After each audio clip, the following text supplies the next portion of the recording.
নমস্কার বন্ধুরা, আমি আজকে একটা বেলের রেসিপি করছি। বেল তো সবাই মাখা খায়, পানা খায়। আজকে আমি সুইট স্ন্যাক্স বানাবো বেল দিয়ে। তাই জন্য কী কী উপকরণ দিচ্ছি আমি দেখাচ্ছি।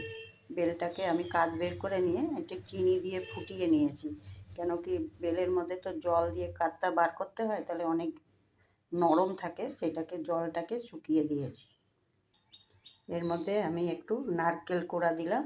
নারকেলটা এমনি কুড়াইনি, গ্রেটার দিয়ে কুড়িয়ে দিয়েছি। এর মধ্যে 1 কাপ চালের গুঁড়ো দিলাম, এটা আতপ চালের গুঁড়ো। এর মধ্যে একটু চিনি দিলাম, কেন চিনি আমার দেওয়া আছে বেলটার মধ্যে।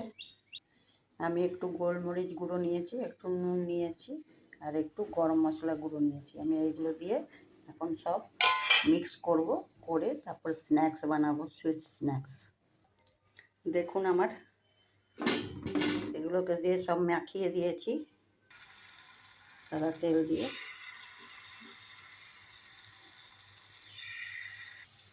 দেখুন বন্ধুরা, আমার এইগুলোকে গ্যাস লো করে প্রথমে বাড়িয়ে দিয়েছিলাম, তারপরে লো করে দিয়ে হালকা হাতে হালকা আছে ভেজে নিয়েছি।